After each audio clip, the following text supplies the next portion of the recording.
Hey guys, it's Maggie and I am back today to share our very first fertility appointment. And I know I'm kind of uploading these videos slowly, but I think by the end of this you'll kind of see why I'm doing it this way.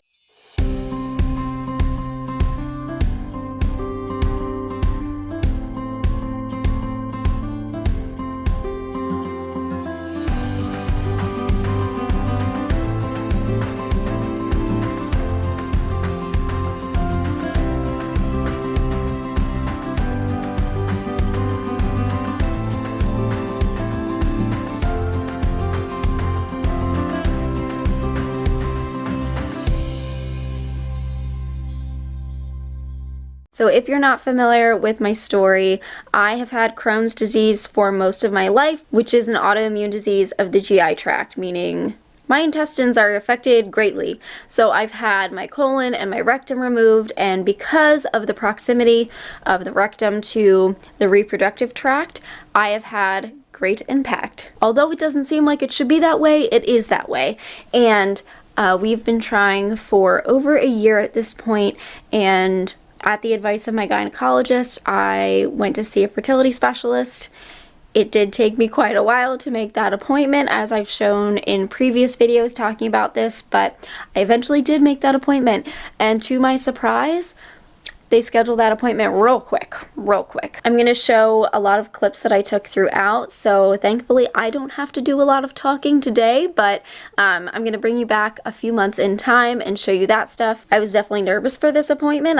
I didn't really know what to expect because this is a whole new ball game for me. I've obviously dealt with the medical field a lot, being a nurse myself and also being a patient pretty much my whole life, but never have dealt with fertility stuff, so this was all new to me. Alright guys, today's the day. Today is my first fertility appointment. I don't know whether to be excited, hopeful, nervous, mildly afraid that this doctor is going to laugh when I tell him my medical history and be like, oh, why are you trying to multiply? I was stressed out already going into this appointment, and then we had some technical difficulties. I couldn't get the application on my computer to work. Like, we weren't showing up on camera. My computer was blocking something, so the webcam wasn't working, and I knew that the doctor wanted to see us to know that we were, you know, real people. So we wound up using our phones, and it was stressful to get that going. And then one phone was doing the video, the other phone was making a call because the doctor couldn't hear us on the one phone. I was just stressed out. Finally got all that to work. So I'm going to show you a couple of clips from that appointment. We are about to have... Drum roll. You're good at it? Our fertility appointment. What are your thoughts? Unsure. I really, this is all new to me, so I'm just going in open-minded. I literally have no idea what to expect, what's going to be asked of us, or anything. So I feel like this is more something that you've been handling or researching as... I still feel like I don't know anything. Yeah, I'm going in just with an educational mindset of hoping to learn, and that's kind of really it. Again, I don't know what to expect, unfortunately, fortunately, so open-minded. Short answer. I talk a lot, but short answer, open-minded. Oh my gosh, I'm so nervous. Okay, we got this. We got this. It's easy. We're not forced into doing anything. It's just talking to a doctor.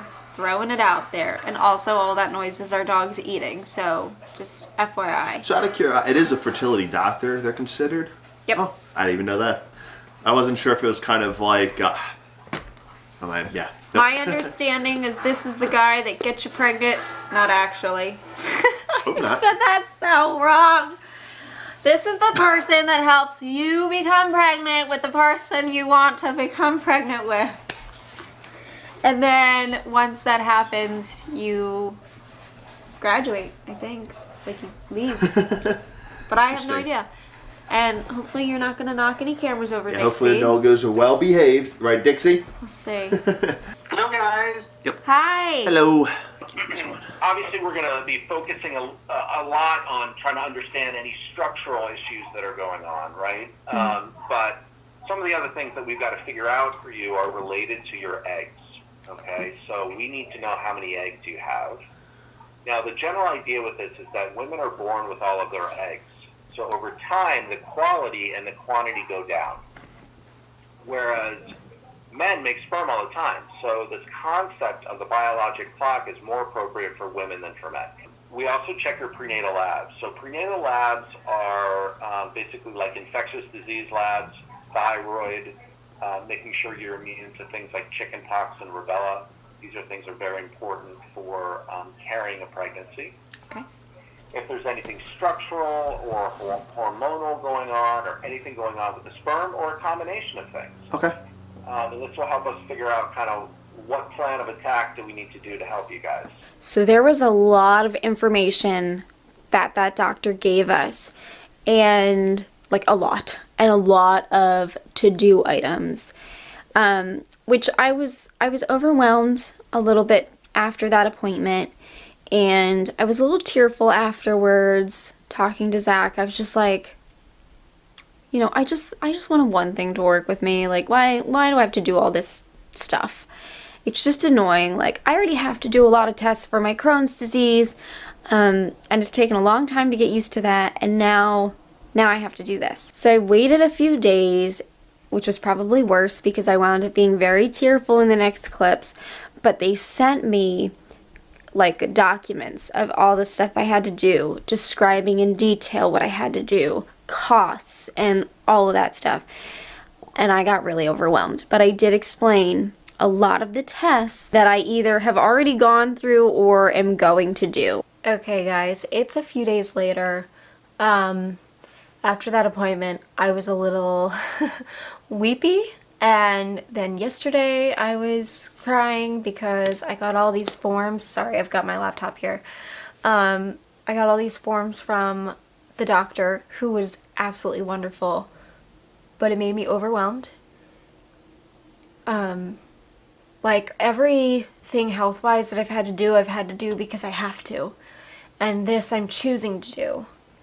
And it's a lot, and it's expensive. The costs are already going up. So, I was weepy yesterday. I am mildly today. Much better. Blech. Anyway, I'm going to tell you what happened in that appointment. I'm going to try my best to tell you what I have to get done, but you're going to see that I am not educated on this. I didn't do this. I cared for pediatric patients, and generally they were not trying to get pregnant. So, yeah, I got like 10 different forms yesterday from the nurse, and I was like, whoa. Also, that doctor was fantastic and teaching us, like, pulling up PowerPoint slides during the appointment. He spent like 45 minutes with me and Zach, and that's rare. You know, I spent not much time with my surgeons and my GI people, so that was so nice. Like, he was asking in-depth questions, making sure he understood my medical history. He was just really wonderful. So, and then Zach was great because Zach was asking lots of questions. I'm not very good at that sometimes. He was taking notes about things that I had to do, and he was like nudging me, being like, take notes, and I'm just kind of like, I need to listen. I have a lot of trouble doing two things at once. Like, if somebody's talking, I can't write. So he took care of that for me. He was awesome. Okay, let me tell you, I guess, the plan going forward. I hope I'm not too, like, washed out. I feel like I might be. I connected to the TV screen again just so I made sure I was in frame. So, first thing, I have a checklist that they gave me. Super helpful. They are very thorough at this place, and I love it. I have to get genetic screening, so does Zach, and that's blood work. And he said it checks for like 280 something recessive disorders, and also would check the whole cystic fibrosis carrier thing. I believe I may have cut this out of another video. I don't know if I've explained this at this point. Somebody in my family was just diagnosed with cystic fibrosis that I am a blood relative to, and it was recommended that I get the testing done for it because I may be a carrier as well. So, I'll probably share a little bit more about this in the future, but at this time, just, I'm not sharing other people's business here. But it does affect me because there is I think like 50-50 shot that I may be a carrier for CF. Okay, so that would be done. Zach has to get a semen analysis, and yeah, we've already laughed about it and talked about how bizarre it is that we're doing these things, but yeah, there's a reason we're doing it.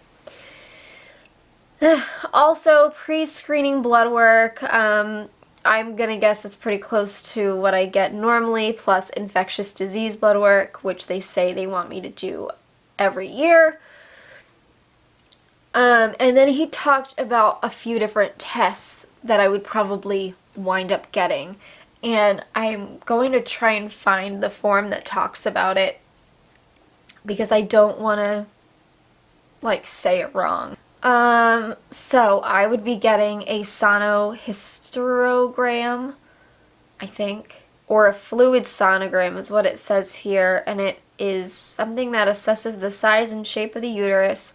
I had told him about the focal adenomyosis, and I'm going to provide him the MRI that found that, and he was like, so how are your periods? And I was like, pretty normal. I explained that my vagina and its now outpouching area collects fluid, but I said, I have cramping on the first day and then it goes away and I'm fine. And he was like, wow, a lot of people with adenomyosis really have painful periods. He seemed more educated than everybody else I've talked to. He seemed to know the most that I have heard about adenomyosis, which it's shocking. Nobody knows about it.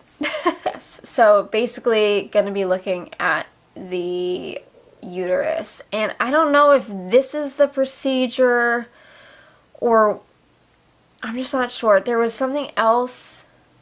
It was either this or it was something else where they put dye into the uterus and see if they can see the fallopian tubes to see if they're blocked or not. So I think it's this, and this would be done in their office. And then the last thing, I'm getting all confused already because there's just so much. The last thing is, on the first day of my period, which is going to be at the end of this month, I am to call on that first day, and they will schedule me to come in on the third day of my period, or as close to the third day, I guess, as possible, to get blood work done. I think they said the AMH level, which checks how many eggs. Guys, I feel like I'm screwing up. I hate this. At least with GI stuff, I know what they're talking about. I don't know any of this. I feel like I gotta take a class, but they have classes apparently. They provide all these educational things, modules that I have to complete too. Oh, okay. So I think the dye thing that I was saying is the hysterosalpingogram. I was totally saying that wrong too. I hate not knowing. I hate this. Okay, now I'm gonna spend the rest of the day freaking researching everything. See, I get overwhelmed. This is why I didn't film. I think this is the HSG. Okay, that's what I would do. But yeah, so on the third day of my period, I get blood work. And I don't remember. I think it was the AMH level, and then oh no, maybe it wasn't that. It was follicle stimulating hormone. That's what they're looking at. Which at least that I've heard of. Yes, I would get that, and then we go from there. So Zach and I are looking up costs and stuff, and he is just being really awesome. He's looking at the pricing. We're not looking at the pricing. He's looking at the pricing and being like, oh, it's not too bad. We can do this. We can manage it. As you can see, I was very upset in that clip. I am no longer tearful talking about it. I'm still overwhelmed, but I'm not upset about it. I've come to terms that I have to do these things. But as you can imagine, this is a lot. This is a lot of time. It's a lot of money. So Zach and I are just taking this very slow. And I know a lot of people, when they go into this, they want to get all the tests done right away. I'm truly just taking this very slowly. A lot of the stuff that I mentioned, a lot of you guys commented. So know that the doctor is, he's on top of it. He is going to be very thorough with us. Like I said, I have had some of the stuff done, some I still haven't done because I don't want to overwhelm myself more than I already am. So that's why these videos are going to come out very slowly, because it's happening very slowly in real time. I also had some comments asking to share the IVF process. I'm not sure that's something we want to do, to be perfectly honest with you. Maybe we'll change our minds, or I don't know. I'm not sure that's something I want to do, and I know saying that on camera, my mind could totally change, but I'm not even thinking that yet. I'm not even there yet. So I just want to share that. I will say, from the very little testing that I have had done so far, things look good. Things look good. So I will go into detail about that in a little bit. I don't know how long that's going to be, because again, I'm going through this very slowly.